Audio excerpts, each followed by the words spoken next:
Streaming services. Notably super chill organizations that are well respected and have very few flaws. Honestly, I think it's a little outrageous that no one else is standing up against these giant media entities. Literally never been done before. I'm the only one to ever do this. No one has the balls to say what I'm about to say. I'm the only one who's willing to risk everything to have this super hot and original take. But I'm gonna bite the bullet and say what's right, because even though I'm gambling my whole career, I need to make positive change in this community.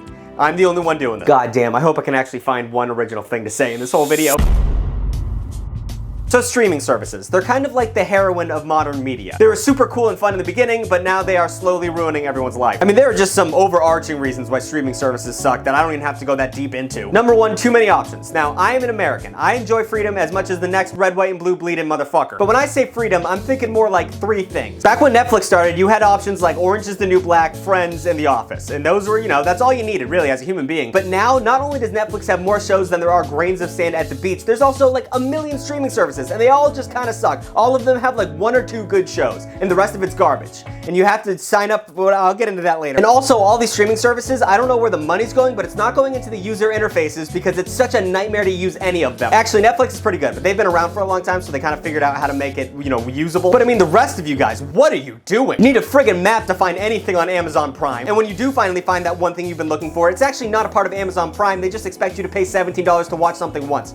God damn. And Hulu has no goddamn clue when I stopped watching an episode. So when I leave and come back and want to finish the second season of Adventure Time, it's actually skipped ahead or behind 4 minutes, so I don't know if I've missed an extremely important plot point because that show sneaks shit in there all the time. And how they're constantly slowly rolling out new rules and conditions that nobody fucking signed up for. I mean, they're constantly raising prices all the time in a sneaky manner, not even really letting you know about it. And Netflix is rolling out that no sharing password shit, which is so obnoxious because one, that's going to become the new industry standard, and two, I use my mother's password. I'm going to do that until I die. Your app is barely usable to begin with. You have nothing good on there. Don't make me pay money. Or like Hulu, who hides everything worth watching on the streaming service behind Stars. Like, you have to subscribe to Stars and Hulu to watch some good shit. Why are you pushing another streaming service on me? I'm already in Hulu. Also, Stars is a horrible name for a streaming service. It sounds like hardcore porn. And now, in order to see everything that you want, you have to pay what you used to pay when you just had cable. So what the fuck is the point? If you're willing to have the basic form of Netflix where it's standard definition and you can only use one thing to stream on, then that's gonna be $8.99 a month. And then you also want to watch some Disney movies, so that's $5.99 a month for a little bit. I think they jack up the price after a while. And then you want to watch Succession, then you want to watch Adventure Time, then you maybe want to watch live TV, and then it all add, look at this math. Look at this math. It's not, you're losing money. And also, most of the shows you watch on streaming services are garbage to begin with. I don't know what has happened since the beginning of like streaming service originals, but they used to be kind of good, and now they're just throwing shit at the wall and hoping things stick. Now when you try and pick an original show to get into, you're really just finding the least annoying background noise to have while you're on your phone playing games. I mean, you don't want to get distracted when you're playing like a really good game on your phone. For example, thank you to Raid Shadow Legends for sponsoring this video. That's right, I got Raid Shadow Legends. With amazing graphics, super in-depth RPG battle system, PvP content, and more. Raid Shadow Legends is the best game to play on mobile. There are over 700 unique champions to collect with their own skills and abilities. So you're just bound to find the one that's right for you. It's a statistical probability. And with regular content updates, not like the updates on Netflix where they actively take away good things, what's not to love about Raid Shadow Legends? New modes and features are being added constantly, so there's always something new to show up to. The best thing about this game is you can play it anywhere, anytime. You don't have to be locked to a PC to play it. You can play it on PC. That's what I do, but you don't have to be locked to a PC to play it. Waiting for your delayed plane to take off, being at your grandmother's funeral, watching a movie with a lot of subtitles and you're too stupid for it, you got Raid Shadow Legends to hold your hand. For new players, you can get your hands on Stag Knight, as well as a skin for Stag Knight designed by JonTron himself. Just use the promo code JTSkin before October 7th. And if you're not a new player, you can still get Stag Knight and the skin through an in-game event. You can also get your hands on a brand new free legendary champion called Sun Wukong. All you gotta do is log into Raid on 7 different days between August 22nd and October 23rd to get your hands on this sweet, sweet champion. So what are you waiting for? Use the link in my description or the QR code on the screen to get playing now and get a bunch of crazy bonuses like perhaps this epic champion Tallia or all these other things. You get a lot of things from me. Hit the link in the description and I'll see you on the battlefield. A little flourish. So companies like Netflix, Hulu, and Amazon Prime have a pretty interesting business model. They make money by selling other people's content, which is not economically viable. So in order to combat this, these companies have opted into making original content, which sometimes is great. But the big majority of the time, it is god-awful. But I'll look through it. I enjoy watching things that are terrible so I can complain about them later. And I've noticed a reoccurring pattern amongst all streaming services in the shows that they make. So I present to you the undying categories of shitty streaming service originals. Up first, we have Rick and Morty.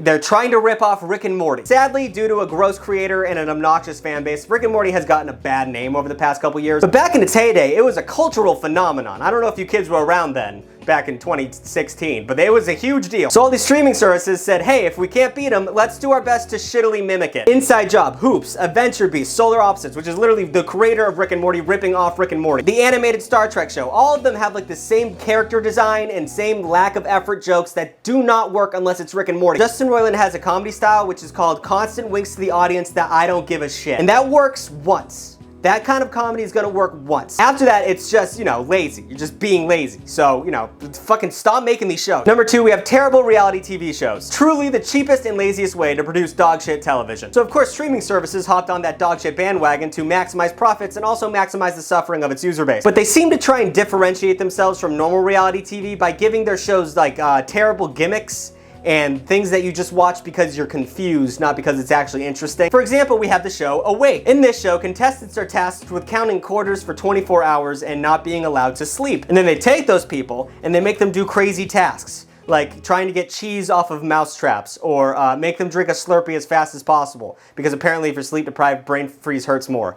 I don't know. Is that worth watching? I don't think so. We have the Terrace House, which is literally just a camera crew following around a normal Japanese family.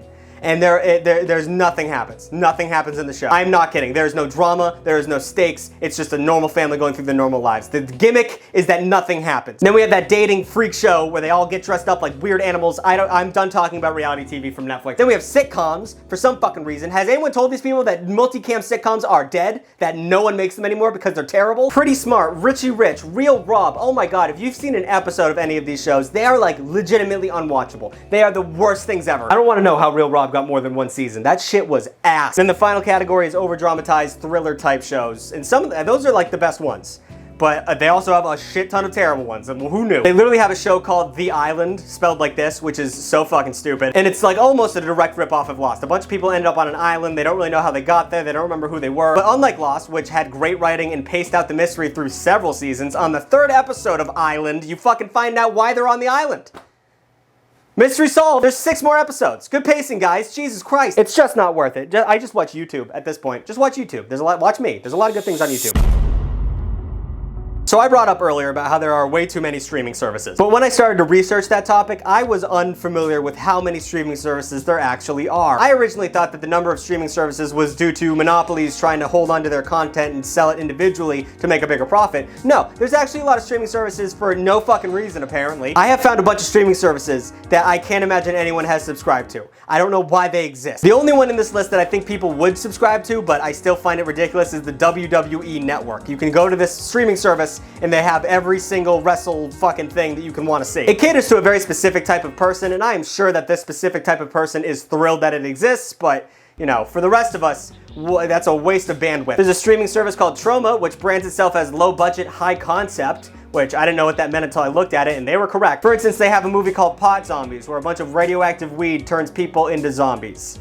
Like, that's gonna be terrible, but it's gonna be fun to watch. They also have redneck zombies, a lot of zombie movies, a lot of low-effort zombie movies. Then they have BritBox or Acorn TV, 2 things that lets average Americans see normal day-to-day British television, which is, I don't know why you'd want that. Nothing against British people. I love British humor, but you know, I feel like British people are like 10 steps behind Americans in terms of entertainment. I remember back in the day, I'd watch like a new episode of Doctor Who, but I thought it was an old one because all of their fashion and cameras was terrible. Sorry, Britain. I'm sorry. There's one called Dog TV, and it's not videos of dogs, it's a streaming service for your dog. So when you leave your house and you want to leave something on for the dog so it doesn't feel lonely, there's an entire streaming service dedicated to that content. White people are crazy. We have Right Now Media, which is a streaming service strictly for Christians. You nerds, why would you want that? And then we have Peacock. Fuck Peacock. Oh my god, Peacock sucks so much. They stole The Office from everybody else. And they also recently, this is not a joke, got rid of the continue watching feature in their streaming platform. So anytime you want to go back and watch something that you've already started watching, you have to like go through all of the content. Fuck Peacock. So support your unions and support me by clicking subscribe and liking and commenting. New videos every Friday.